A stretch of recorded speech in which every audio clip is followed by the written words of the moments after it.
irréalistes et qui ne sont en vérité que des leurres. Nous avons donc, à dessein, eu le pied lourd. Aussi, ne soyez pas surpris par nos résultats, qui constituent évidemment des maxima.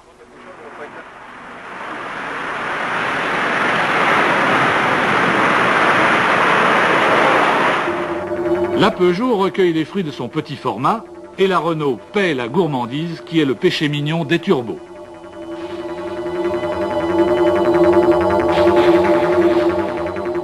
Et puis, nous avons pris la route afin de juger comment nos rivales, justement, la tenaient. Direction la Normandie, donc, par un beau matin de printemps.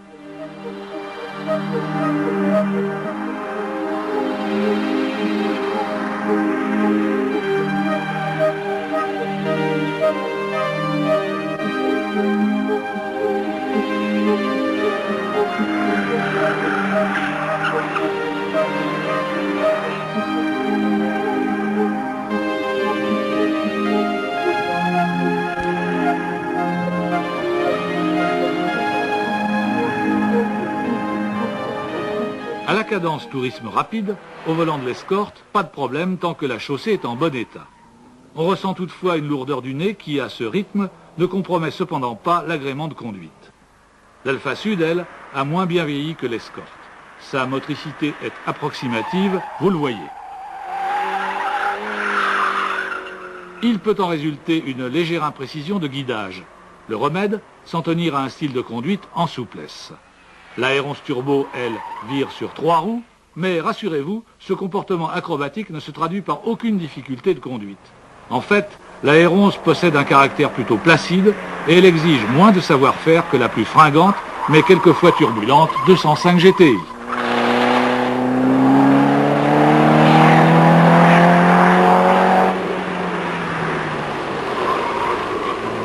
En virage, la Golf lève la patte arrière, comme la R11 à laquelle son comportement s'apparente d'ailleurs le plus.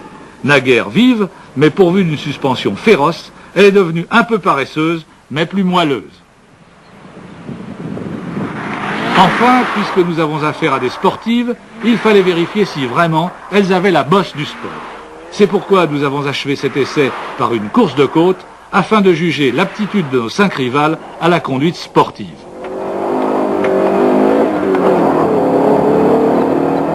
L'Alfa Sud a pris la première le départ.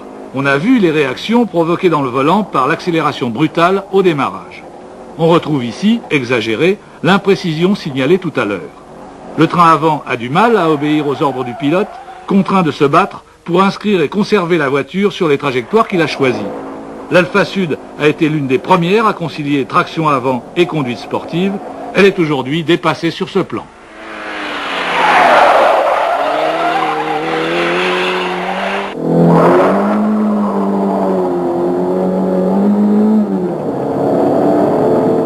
Le comportement de l'escorte, en revanche, suscite moins de critiques, même s'il ne constitue pas le comble de l'efficacité. La technique, anticiper. Il faut lutter contre le sous-virage en levant le pied au moment de braquer. On déclenche ainsi une dérive du train arrière qui compense celle du train avant. À condition que la chaussée soit bonne, la voiture réagit sainement.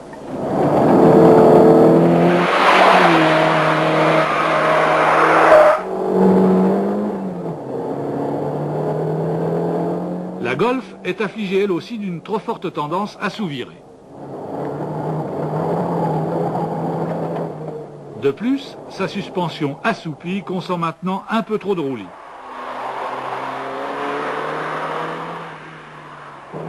En jouant de l'accélérateur au moment opportun, on arrive à rendre son comportement à peu près neutre. Mais elle est désormais plus facile qu'amusante à conduire. La Golf se classera 3e.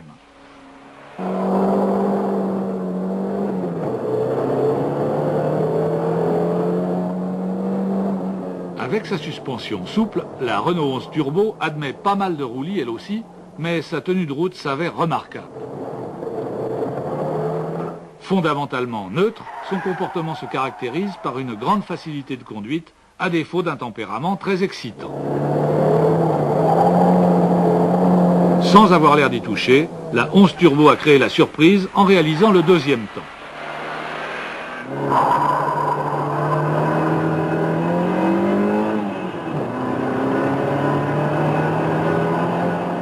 Mais dans ce genre d'exercice, la 205 GTI surclasse ses rivales. Elle répond instantanément aux moindres sollicitations du conducteur, vire à plat, sans sous-virer, et se montre d'une agilité absolument sensationnelle. Bref, c'est un véritable régal à conduire.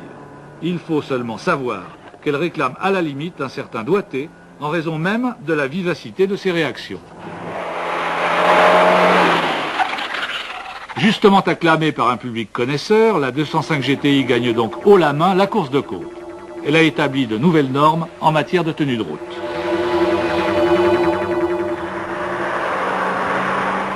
Mais voici maintenant venu le moment de conclure.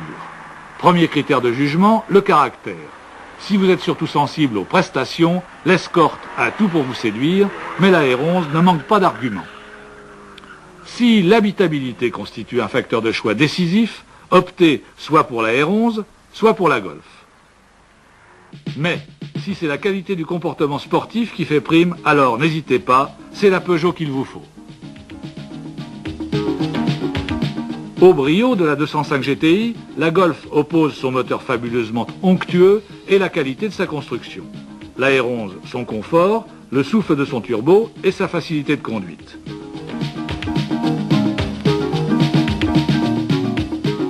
Et nos modèles de référence?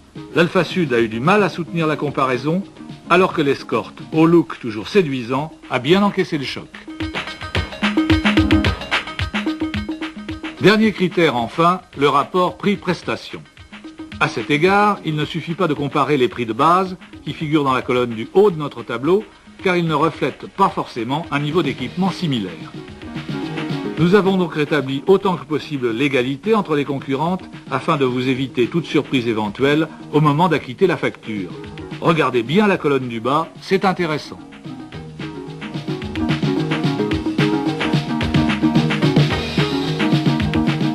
Voilà, vous connaissez maintenant tous les principaux éléments du dossier. Nous avons fait tout notre possible pour vous aider à faire votre choix, mais celui-ci, naturellement, n'appartient qu'à vous. Alors, bonne